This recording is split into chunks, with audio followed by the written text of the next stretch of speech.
బహిరంగంగా మాట్లాడే సమయంలో మరింత జాగ్రత్తగా వ్యవహరించాలని ఏఐసీసీ అగ్రనేత ఎంపీ రాహుల్ గాంధీకి కేంద్ర ఎన్నికల సంఘం బుధవారం సూచించింది. ప్రధాని నరేంద్ర మోదీపై ఆయన గతంలో పౌనతి పిక్ పాకెట్ వంటి విమర్శలు చేశారు. ఢిల్లీ హైకోర్టు ఆదేశాల మేరకు ఈసీ రాహుల్ గాంధీకి సూచనలు చేసిందని సంబంధిత వర్గాలు వెల్లడించాయి. అలాగే ఎన్నికల ప్రచారంలో నేతలు, స్టార్ క్యాంపెయినర్లు వ్యవహరించాల్సిన తీరుపై జారీ చేసిన అడ్వైజర్ని అనుసరించాలని సూచించింది.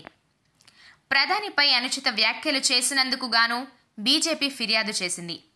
గత ఏడాది నవంబర్ 24వ తేదీన రాహుల్ గాంధీకి ఈసీ నోటీసులు ఇచ్చింది.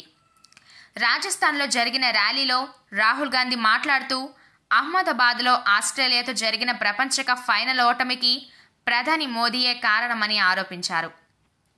ఆ తర్వాత బార్మర్ ర్యాలీలో మాట్లాడుతూ జేబు దొంగ ఒంటరిగా రాడని విమర్శలు గుప్పించారు.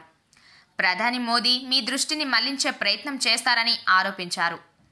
హిందూ ముస్లిం నోట్ల రద్దు, జీఎస్టీ వంటి అంశాలను లేవనెత్తి ప్రజల దృష్టిని మోదీ మరల్చుతాడని, వెనక నుంచి అదాని వచ్చి డబ్బులు తీసుకుంటాడన్నారు.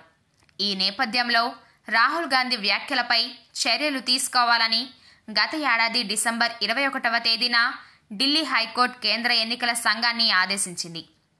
హైకోర్టు ఆదేశాల నేపథ్యంలో నేతలు, స్టార్ క్యాంపెయినర్లు అనుసరించాల్సిన అడ్వైజర్ని చూసుకోవాలని రాహుల్ గాంధీకి ఈసీ సూచించింది.